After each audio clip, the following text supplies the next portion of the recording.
Good morning. I just thought I'd jump in here quickly before the video starts actually running. Some of you might be thinking, this video only came out once ago. What's he putting out twice for? Simple reason, I had a slight copyright issue with the music track on the video. Nothing serious, just a very slight issue, and I thought I'd sort it out. The only way I could sort it out was to go into YouTube Studio and replace the track that way. In doing that, what I actually did was, rather than replacing the track, I actually overlaid the track with another track. And I also managed to overlay all my own particular audio so that you couldn't hear what I was saying. Some might say that's a good thing. But it was a mess, I didn't realise how bad it was. I was looking through it a couple of days ago and yeah, right from the get-go, it's a complete mess. So I very nearly deleted the video entirely, which to be fair I didn't want to do because I'm quite proud of what I made in that video, if I'm honest with you. And I wanted to share it with you guys. So luckily I still had the original video file on my computer. So I'm going to re-upload it, sort out the copyright issue before I upload it, and show you guys again what I made. So I just thought I'd come on here to apologise if anybody's thinking, what's he playing at? This is the reason why, basically. So if you've not watched it yet, enjoy. If you have watched it, enjoy again. And yeah, once again, sorry for the confusion. And now, as I say, in all the best TV shows, etc, etc, roll VT. Good morning, how are we doing? More importantly, how warm is it where you are? Here in the UK, it's very warm. I think we're on to our second, it might even be our third heat wave, excuse me, in the space of 6-7 weeks. Yeah, it's a bit sticky. Just been speaking, in fact, to my next door neighbour, Steve.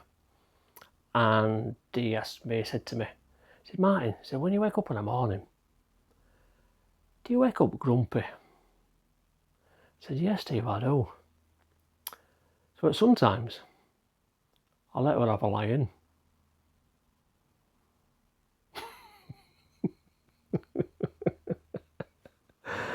Oh, yeah, she don't watch this, so I might got away with that one. If not, sorry.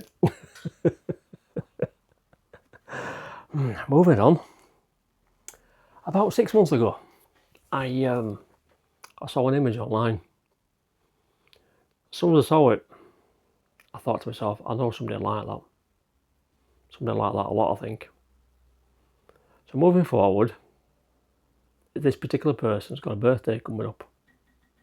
So I thought, I know what we're going to make. So I got up there, I've got a piece of oak that coincidentally I've had about 6 months. Picked it up from a local company who does the offcuts. I think it'll cost me about £5, maybe £6. So I'll dig it out and I will set my stall up and I will start making this birthday present for my mother-in-law. So I better get it right, hadn't I? Right, let me set my stall up.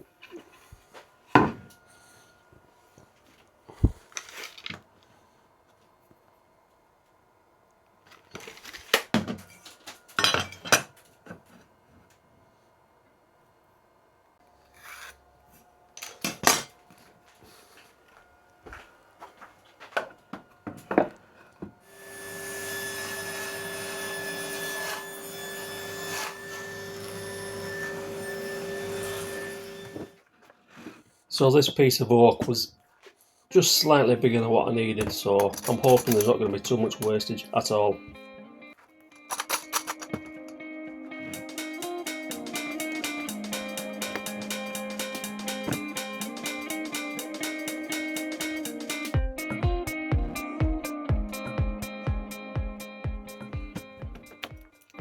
I like to make sure I've got plenty of glue here.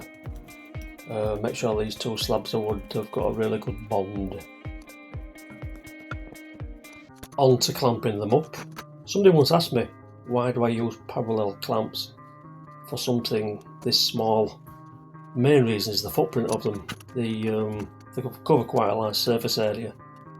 And then I'm just putting some smaller clamps on, just where obviously the parallel clamps aren't quite clamping. Not to do with the fact that I like to put extra clamps on.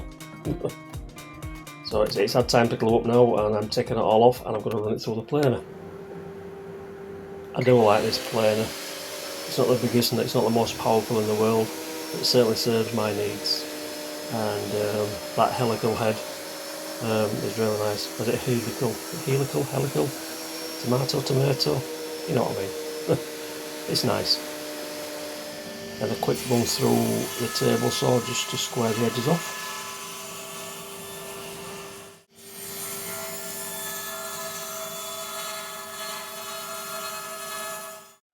I cannot stress enough that this most definitely is not in no way a lid from a slow cooker that I may or may not have found in the kitchen drawer.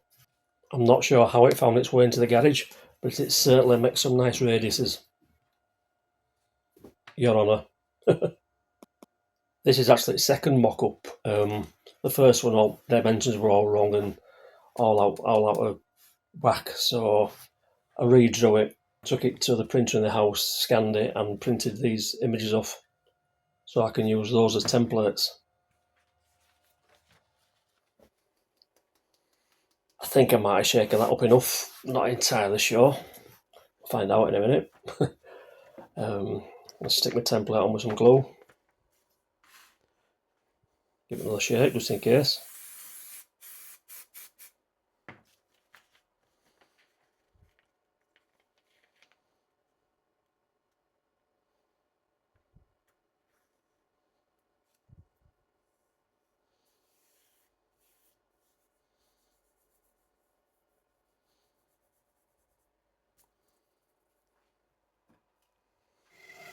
Once the glue has had time to dry, taking it over to the bandsaw to cut out the shape.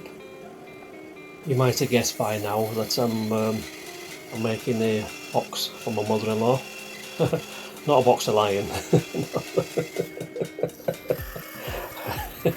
A bandsaw box. Once I cut the back off, it was over to my little Shepak drill press. I had to go really slow with this because it doesn't like large hole saws like this one. It can stall out and you can get too careful, so just went slow and steady. Got so far through, then flip the piece over to go through from the back, as you can see, just avoiding the tear out.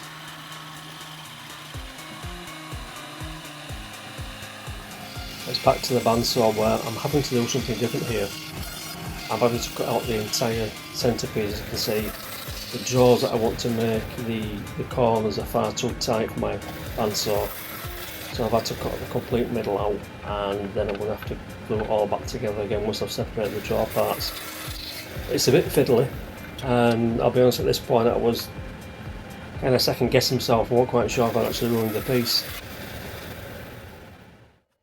Right, once I cut out all the drawers, it was time to put all these dividers back in. This were fiddly. I don't have big fat sausage fingers like other people might have. Mentioning no names. But yeah, I still found it very fiddly, this. Got my little square just to make sure that the actual divider was nice and straight and level. I get one piece just right, and other piece would decide I've had enough of this and it'd move a little bit, so I'd have to go back to that piece, and once I've done that piece, other piece would be out of square ever so slightly. So yeah, we're very, very fiddly this. I finally got there, put a few clamps on it, and just left this to dry up. Then I moved on to the actual jaws themselves. Cut the backs off, cut the fronts off. Make it nice and slow here because my fingers are a bit close to the blade.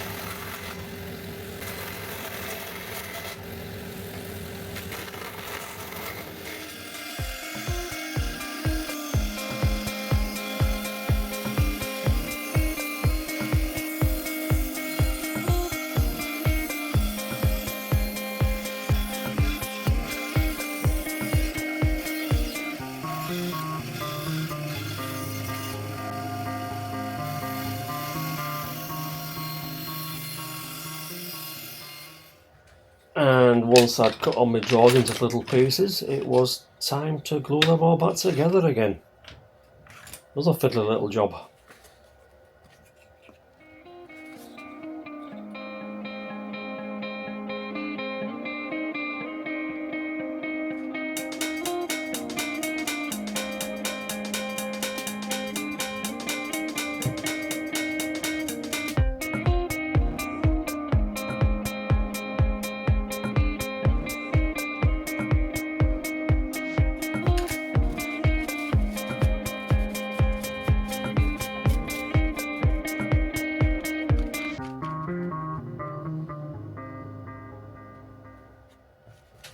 I'm just using a blunt pencil to get into the corners, to get all the squeeze out.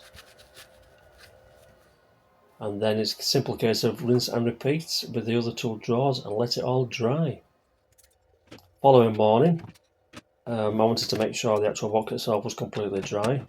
Came back to it and get rid of all the clamps and onto what turned out to be a very tedious job. For a box that's only 19 centimetres tall, it took an amazing amount of sanding.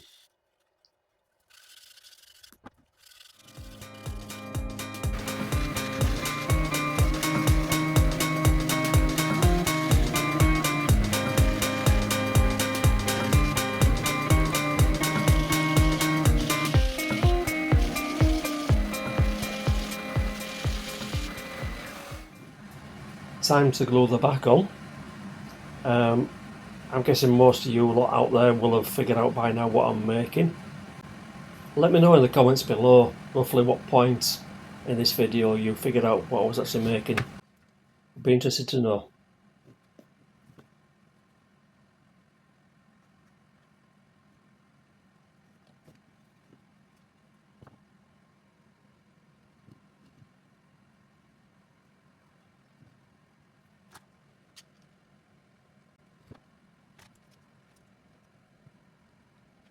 Don't ask me why I decided to work in a sort of confined space and put all these clamps on. Just to the left of my Triton, just out of shot, there's plenty of space on my table, but for some strange reason I thought I would work in this cramped space and put all these clamps on. Once that I'd had time to dry off, it was time to do some more sanding the edges down to the right dimensions. As you can see, I'm not actually taking off the template from the front, so I know where I'm sanding to. Then on to a bit of hand sanding, because I'm clearly a sadist. Machine sanding, some more machine sanding, and finally, after all that sanding, just going to give it a squirt with some isopropyl alcohol just to wipe all dust off. And then I'm going to squirt it with some water to raise all the grain. Just let all that dry off. And then I'll probably do some more sanding, some more hand sanding, because I'm still a sadist.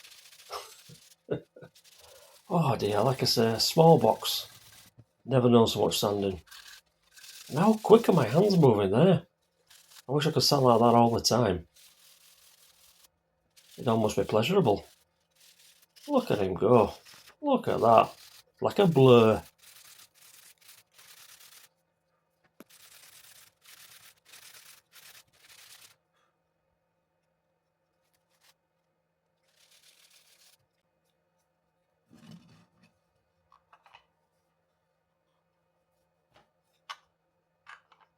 This is like one of them USB cables.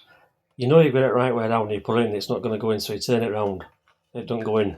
So you end up turning it back other way. It still don't go in. There we go. Time to mask off the drawers because I'm going to flock these and put some flock on the inside.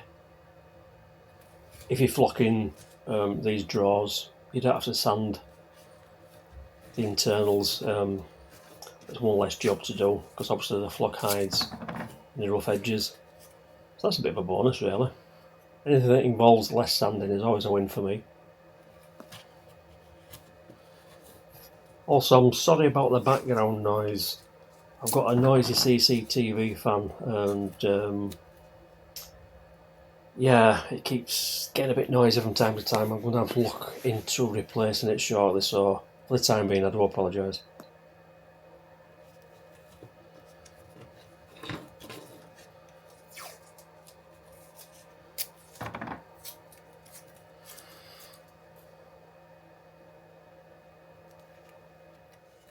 I'm using some coloured paints here as a substitute for flocking glue. It's a lot cheaper and just as effective. Now, the actual flocking itself. Now I know some people put the piece that needs flocking into a bag with the flocking powder and give it a good shake about. I've not tried that, but I've heard it's quite effective. Now this stuff is worse than sawdust, and I cannot stress enough, do what he's doing, wear a mask. Now I took these outside and put them on my patio, baking hot in my patio, so this lot dried in no time. Peel off all the decorator's tape and it's just about ready for some finish. Talking of finish, last week I went to a pop-up event. A company called Black Bull Timbers had a pop-up shop, and they were selling some Ordy's oil. Never used it before, and I bought a sample pack. So I thought I'd use it on this particular project. Met two lovely people, Simon and Kate, who actually run it. And if you get a chance to go to one of these events, I can recommend it. They've got some nice pieces of timber on for sale. I actually dragged a friend of mine, Ross, aka Fat Hog Woodworking, along for the ride, and he's done a little bit more on a recent video of his looking at it, so I recommend go checking it out. One of the first things I noticed with this Ordy's oil was how nice it smelled. A really, really pleasant smell. This you buff it on quite intensely with the it's almost like a scotch pad, like a mild scotch pad that I got this sample pack. Rub it in quite aggressively, leave it for an hour and a half, then buff it off, which is exactly what I did, to be fair. Then the following morning, if I'm honest with you, I left it for quite some time. I actually put a second coat on it, and as you'll see, it actually came out quite nice. I can see me using this again. Not the cheapest product to buy, but seems to be worth it, I'll be honest with you. Right, I'm going to play a bit of music and just let this lad just rub this oil into this piece of wood.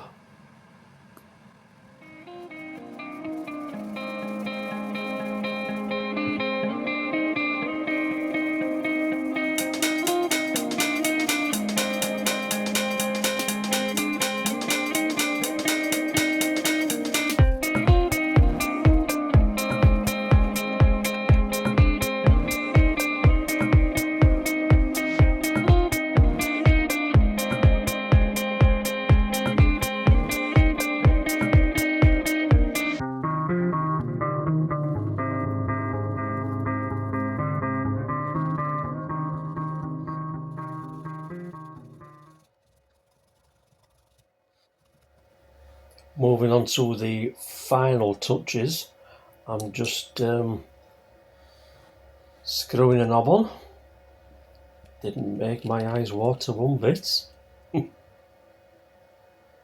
we go, nice and tight, and it's time for the final assembly.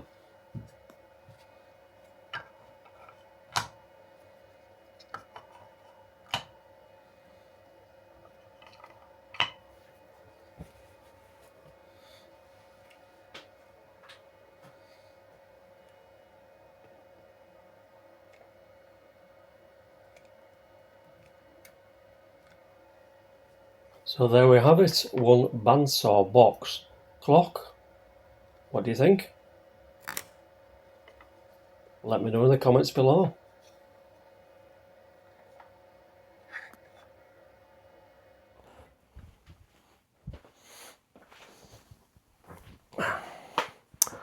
So, what do we think? I don't think it's turned out too shabby. Bit of a different take on a Bandsaw box. Yeah, I have to say that Odie's oil, very nice smell to it. Very nice smell to it. I could use that again. Not the cheapest of oils, but I could definitely use that again on special projects. But yeah, but the box itself,